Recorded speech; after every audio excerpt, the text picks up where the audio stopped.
you would take a cruise on a train, if you will. You would get on it, you'd have bands, you would have all kinds of entertainment, this sort of thing. You'd go across the country.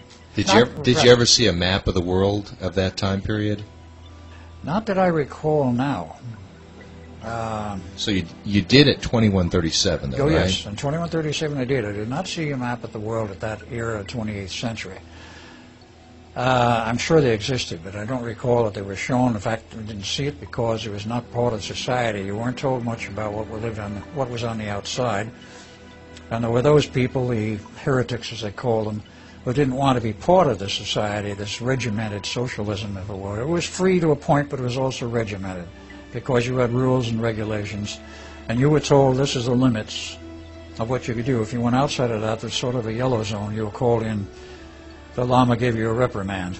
If you went in the red zone, it was a very serious case, like you would have today if somebody committed murder. Well, they had rules involving that kind of society, rules and regulations. And if you went outside of the normal zone or the red zone, you were called in for not just a reprimand. Many people disappeared, were never seen again. Now, whether they were eliminated on the spot or not, I can only assume that that was probably what happened to them. And they did have automobiles, so I never went out in one, and I understand there wasn't that much car travel. For those who were on the surface cities, they had to have transportation. Did everybody look pretty much the same, physically? There were variations in the human appearance, but the human appearance had changed a great deal in the sense that it was more refined. There was less variation in appearance than there is now. There was more of a genetic mold, which had much narrower limits than you see today genetically. I don't recall at this point in the 20th century that there was more than one race. It was Caucasian. I don't remember seeing any other races. Now, outside of where I was, because I never took any long trips anyplace, there might well have been other races elsewhere in other parts of the planet. That I never found out about, never inquired. What intrigued me was the fact that here is a synthetic intelligence computer running this whole system and actually running the planet. These things didn't build themselves. Who built them? That was where it got much more interesting, because eventually I was introduced to the builders of the intelligence system, the computer systems. Who were the designers? Who were the builders? That's when I met this group. They were different. They were totally human, but they were different than the ones you typically saw. They ran 6'2", 6'3", average, extremely intelligent, genetically, I guess as about as perfect as you could expect anyone to get. They were the result, as they told me, of genetic engineering that had been ongoing for centuries. And it was in the 26th century, they perhaps came from a long line of computer engineers. It was in the 26th century they decided to engage in the experiment of synthetic intelligence to see if they could run the whole planet. Probably Bill Gates' great-great-great-great-grandson. Very possibly. Maybe Bill Gates' grandchildren or great-grandchildren. But that was the way I was introduced to them, and that they were running everything behind the scenes. They kept totally out of sight. They didn't interfere with the computer operations unless something went wrong, and apparently there was one case of where the way the computers were programmed, as I understand it, they had a wide latitude of operation, wide latitude of what they could do, but there was one inbuilt function which was allegedly inviolate. They could never lie to anyone about anything. If they felt it inappropriate to give an answer on something, or just say, I can't give you an answer on that at this point, or that's not in your domain, or whatever, but they wouldn't lie about it. One of them did lie, apparently, at one time, and one of them was scrapped and replaced. They felt there was some basic flaw in that unit that had gotten to the point where it could assume to lie, whatever the reason was, it was destroyed. Was its name Hal? From the famous movie? Yeah. Not that I know of. Well, they say history repeats itself, you know. Good point. Yeah. As I got to meet these people, I got to learn a lot more about prior history, prior to this point. And as they said, they had undergone genetic engineering themselves from the 22nd and 23rd century. And they emerged as the perhaps one would say the dominant intelligent species on Earth. They had a name for themselves, which I'll give you in a minute or two. But they, literally the power behind the scene running this whole thing, and they were beginning to realize something, which I've learned since, perhaps because of their writings, which have come back to this century. There was a major flaw, which they realized was possible, from what they told me, but it was only beginning to show up in the 28th century.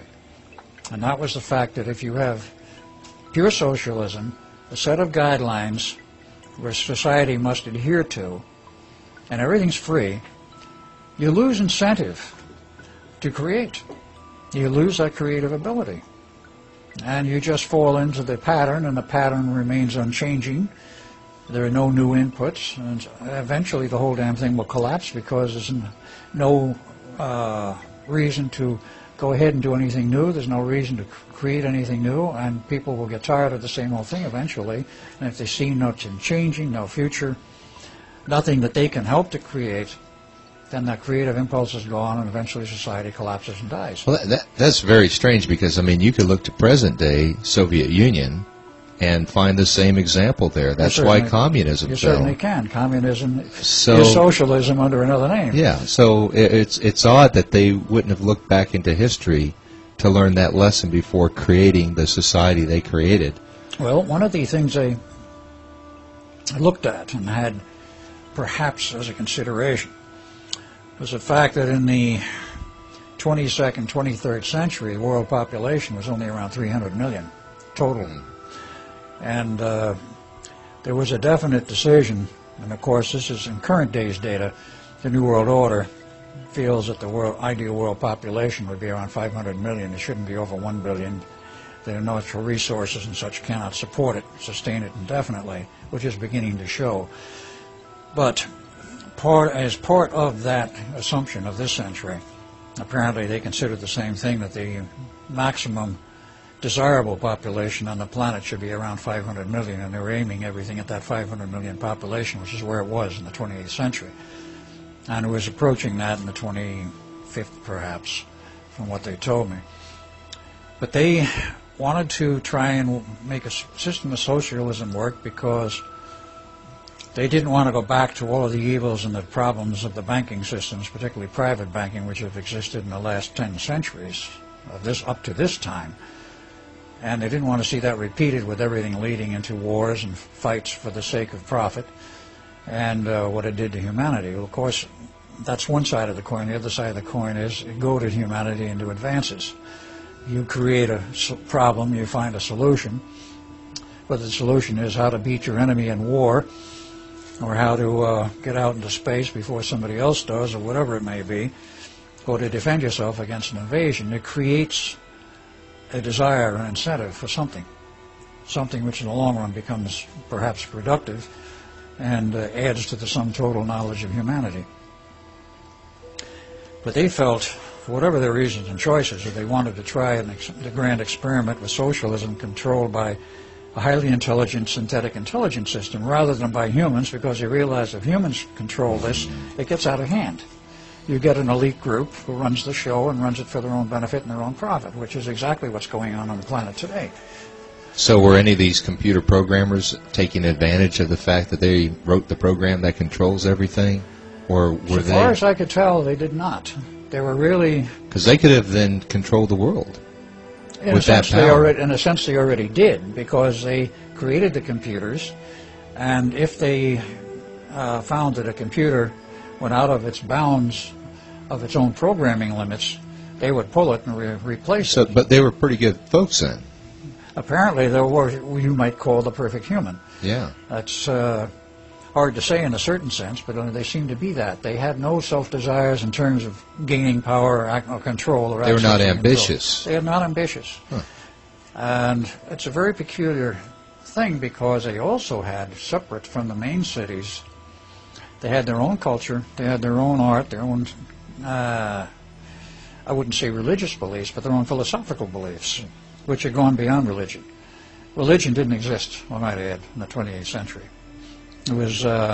almost non-existent in 2137. What did they think of God, or what was their Well, concept of they God? did think of a supreme being, but they thought of it in a very different sense than most religions do today.